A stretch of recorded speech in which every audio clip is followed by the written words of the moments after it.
What is the pattern? Who wants to tell it to me? Q. I wanted to. Cool. Okay, I noticed. I don't know which one's right though. We have two things. You have two things. Okay. Well, I said I don't know if it was the first one though. But it's one less power than the first one. It's one less power than the original. Okay. Look at this. The highest exponent times the leading coefficient gives you like the leading coefficient of the Okay. So not only is it one less, but that multiplies out with your leading coefficient. That's what I was going to say. Okay. So you guys have figured out that we drop a power, right? And that power goes in front of the term, right? Is that what you're saying? Yes. Welcome to the power rule, ladies and gentlemen. If your function is written as a to the x, a times x to a power, then the derivative, you multiply that power out in front, and the power goes down by 1. You figured it out. You should all give yourself a pat on the back. Or percent. Nine, I guess.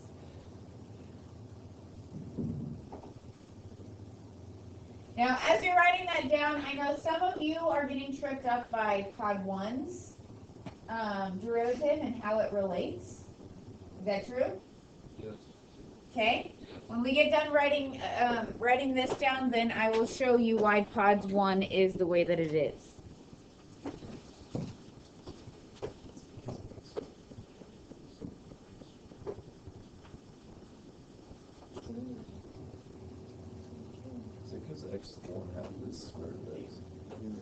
Oh, we have an idea. Aaron asked, is it because the square root of x really means x to the 1/2 power? Oh, I agree. Okay, I'll let people finish writing down and then we'll come back to that. Very good. Very good. Is this Yeah, it's the derivative of a to x dn equals a. It's just a way of writing it.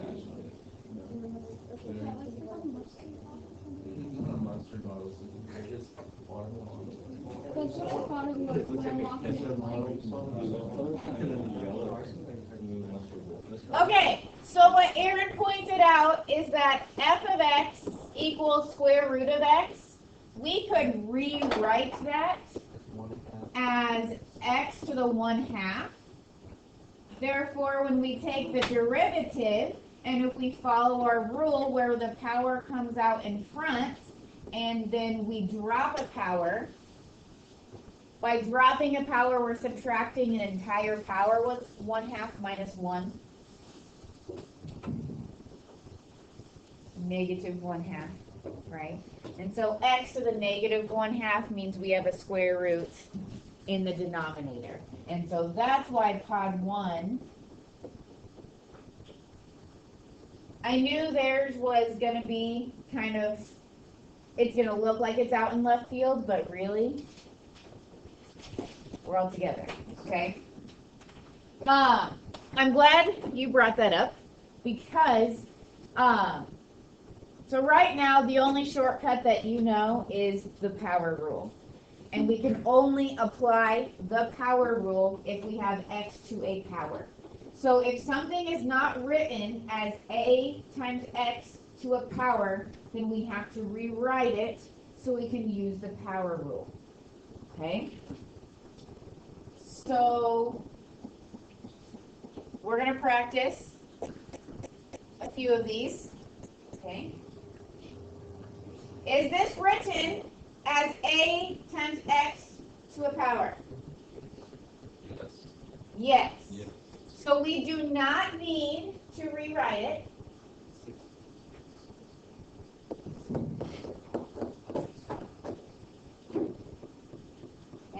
Logan, what's our derivative?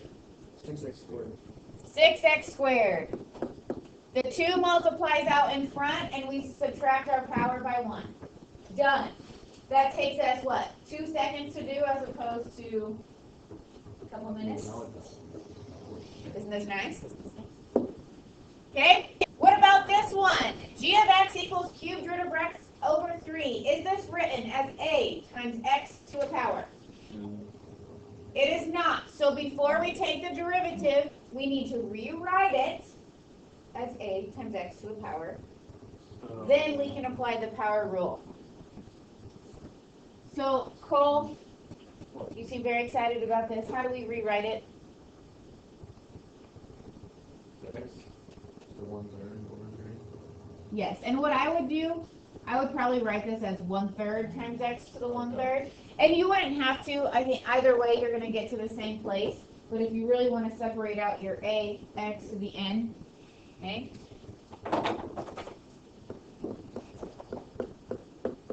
Okay, so now, what's our derivative, Austin? 1/9 times x to the negative 2/3. Okay, very good. So the 1/3 multiplies to the 1/3 for our coefficient. And then we have to subtract 1 from our power. So that's how we get negative 2/3 for our power. So you find us just doing negative 2/3 just as for x to the negative 2/3? I would be fine with you leaving it like this. Understand that it means the same thing as 1/9 x to the 2/3. I'm okay with you writing it like that. When we get into unit 3, writing it like this would be better. So you may want to get into that habit, but I would accept either answer.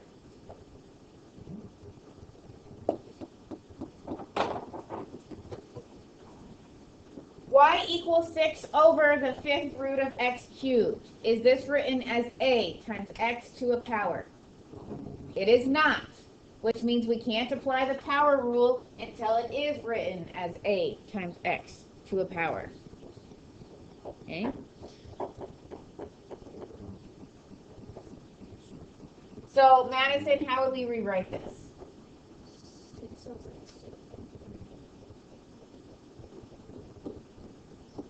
Okay? Is this written as a times x to a power? No. So we need to rewrite it one more time.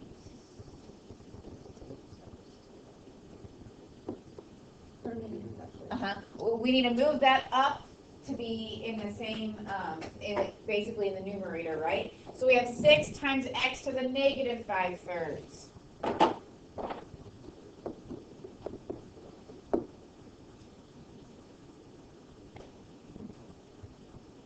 So our derivative, Joe, help us out.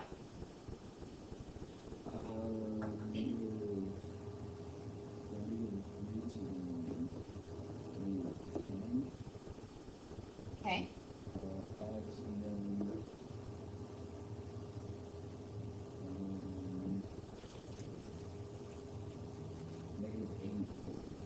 Okay, good. So we multiplied the negative 5/3 to the 6 to get negative 30/3. We can reduce that to negative 10. And then we have to take our power and subtract 1. Negative 5/3 minus 1 is negative 8/3. Okay? So you can write it like this, or understand that it means negative 10 over x to the 8/3. Yes? Shouldn't power be 3 divided by 5? Or 3 divided by 5? That's what I thought. Because it doesn't work, yeah. There's no one saying anything, because I thought that was wrong. Okay.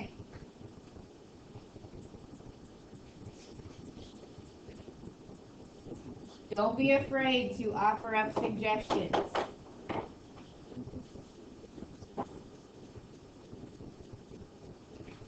Whatever the power is the numerator of your exponent. Whatever the root is your denominator.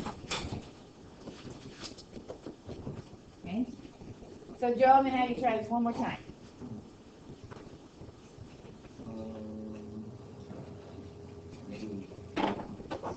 Negative what?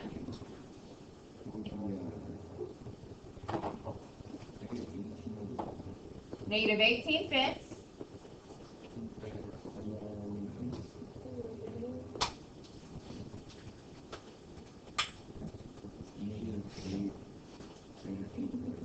Okay, so we multiply the negative 3 fifths times the 6 to get negative 18 fifths.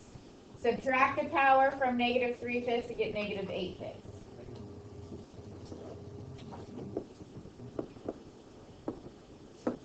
Understand that this is equivalence. I get 8/5. We subtracted 1 from negative 3 fifths to get negative 3 fifths. Are you with me? Yeah, I was actually doing, You don't know what you're doing? no, Okay.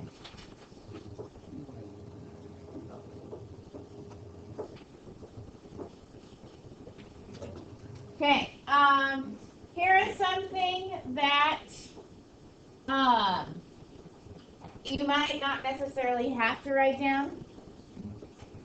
Okay, if we are adding or subtracting functions, we can take their derivative individually and add their derivatives together. Okay, that's kind of what we are doing over here. Like if we look at pod 5, if we take the derivative of 3x squared plus x, we can take the derivative of 3x squared and add it to the derivative of x. Okay, that's that rule in action. Okay, the constant rule, does that bother anybody? Good. If you have a constant multiplied to a function, you can multiply that constant either with a derivative or after you take the derivative, kind of like we did with limits. Okay. Like I said, you don't necessarily have to write those down, but you can. Here is something that is going to be nice. Instead of having to take the limit definition to find the derivative every single time, here are 2 additional rules. The derivative of sine is cosine, and the derivative of cosine is negative sine. It is important that you keep those 2 straight. Basically, you just need to remember them.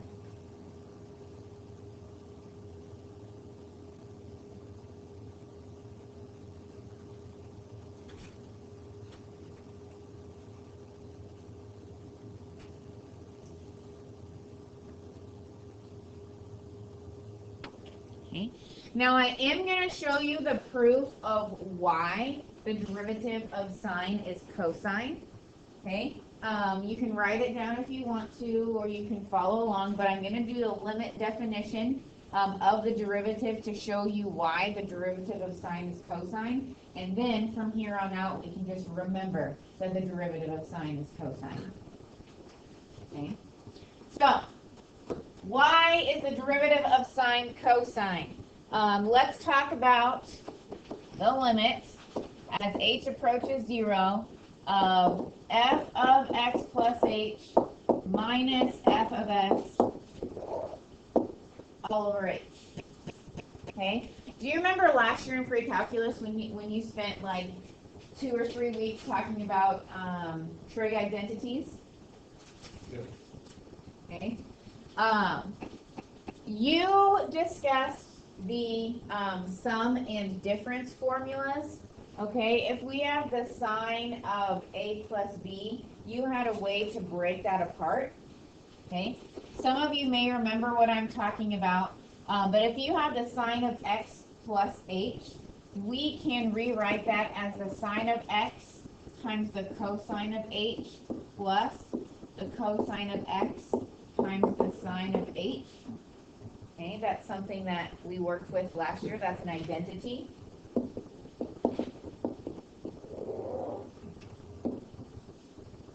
Okay. So now I want you to notice, does anything have something in common in the numerator?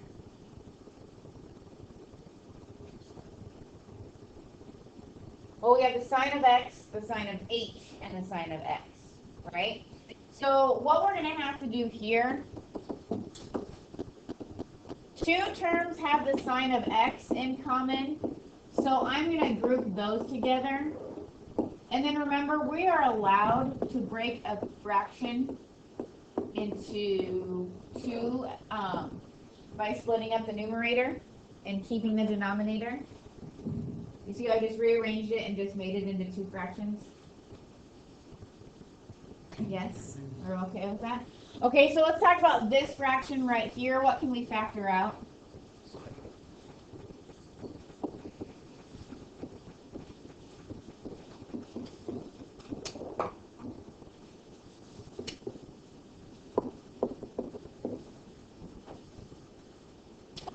Okay, so here's where we remember back to Unit 1. We have the limit as h approaches 0. Here I have cosine of h minus 1 over h. That's 0. Aha. This goes to 0. And the other one's 1. What other one is 1? The sine of h over h is 1. Sine of h over h is 1. You said 1. I heard 1. Okay, is 1. So we have the sine times 0 plus the cosine of x times 1. The cosine of x. Okay? That's why the derivative of sine is cosine. You're going to show us our cosine is negative sine? You know what? I am not, but if you'd like to do that on your own, I would let you. The trig identities are like either in the front or the back of your book, so you can use that to go through that proof. Do a practice problem. F of x is x plus cosine of x. Write it down. Write down what you think the derivative is, and then compare it to your neighbor.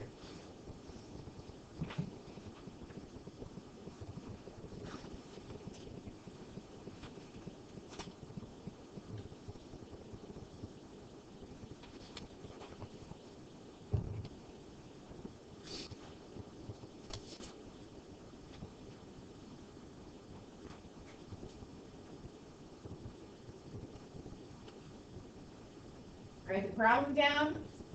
Write down what you think the derivative is. Compare it to your neighbor.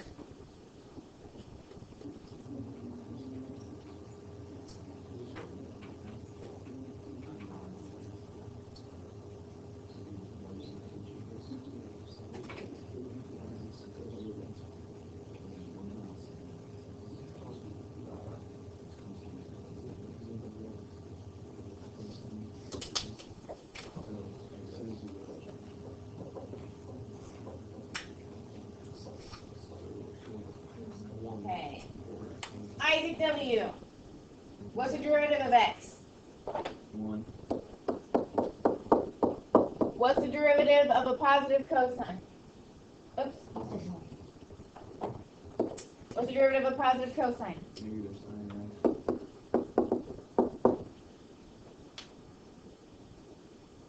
right? Agree, disagree? So you say disagree? Yes. Why? No, I don't. Oh, okay. Questions? We're talking about the power rule with x. This is x to the first, the 1 comes down, and we have x to the 0. What's x to the 0? 1. 1. Okay. This cannot be simplified anymore. I did hear people trying to talk about some identities. Sine squared plus cosine squared equals 1. Oh, yeah. Okay, you have to have those squares in there. All right. 2 more examples, and you'll have time to begin your homework.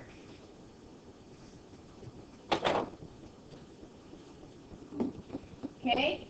This looks intimidating. It is not. I can promise you you'll have a problem like this on the quiz Thursday.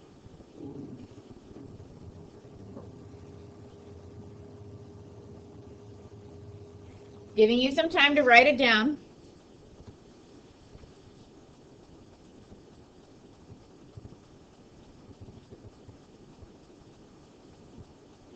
Is this written in the form a times x to the power? Yes or no? It is not. Okay? We cannot use the power rule unless we have a times x to a power by itself. Okay? Here I see a times x to a power, but like in the numerator of a fraction where we have an x in the denominator. That's not okay. Alright? Our first step would need to be to rewrite this. How are we going to rewrite this?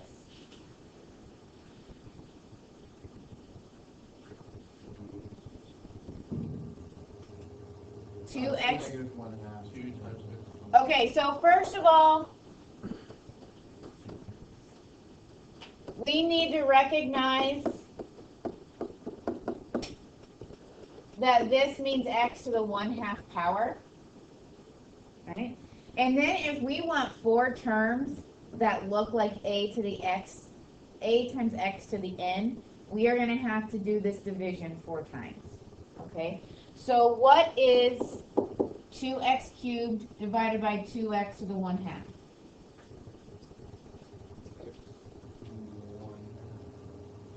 I'll let you try that again. X to the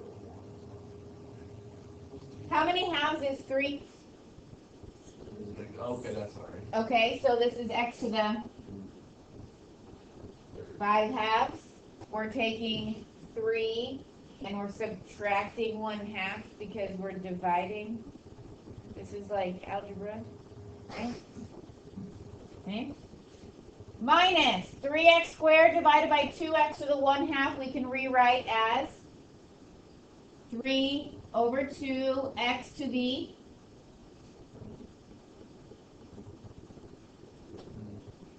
3/2. Okay? Josie, how about this one? 7x over 2x to the 1/2 would be 7/2 x to the. And then we have 5 divided by 2 x to the negative 1/2. Now I have 4 separate terms that all look like a times x to a power. Okay? Do you see the difference between what we started with and what we have now? We cannot use the power rule here. We can use the power rule here. Okay? So now, our derivative.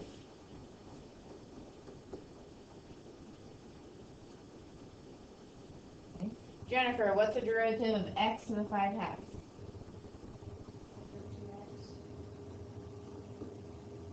To the, what would our power become?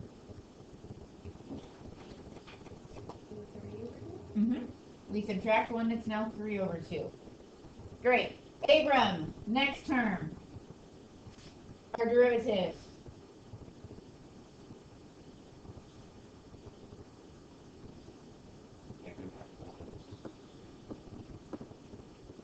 X.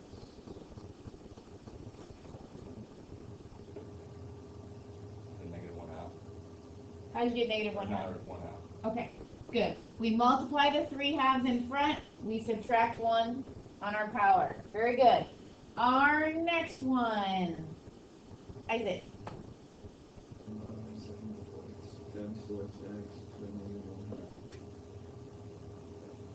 Sorry, I forgot to specify those Isaac. You guys both need to go at the same time. Are you good? Okay. And Sammy, the last one. Negative 5/4 x. Okay. When we multiply that power, we now have a negative 5/4 x to the subtract power to get negative 3/2. I am totally fine with you leaving your answer like this. It's not pretty, but that's the derivative.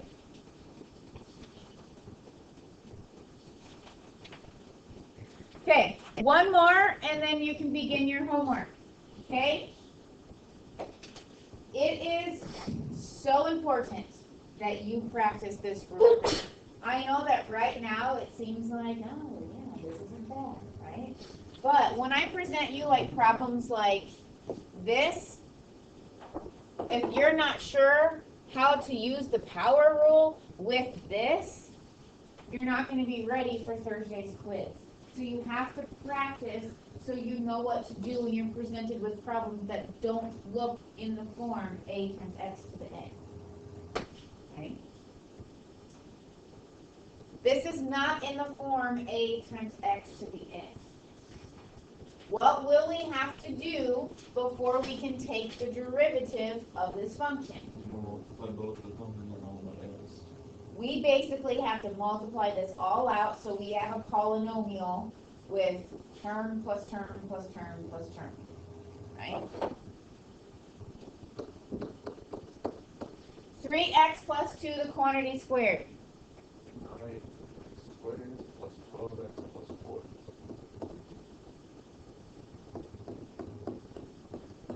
Do you agree with both? Oh, wait. Yeah. Yeah. Oh, I'm sorry. I multiplied the x and I was reading that. Okay. So then we need to multiply that x through 9x cubed plus 12x squared plus 4x.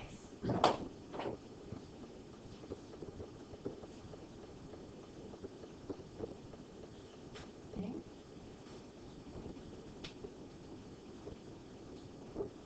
So our derivative, Jake, help me out. I got 27x squared plus 24x. What's what? Do you agree with Jake? Yes? Okay, so your homework, which is on your gold sheet, okay, save you some writing time, just look at your gold sheet. We have 8 minutes left in class. I want you to get started on this assignment. These problems don't take very much time because it's just the power rule. But the hardest, well, the most difficult part about this assignment will be recognizing when and how to rewrite your problem so that you can use the power rule. Okay?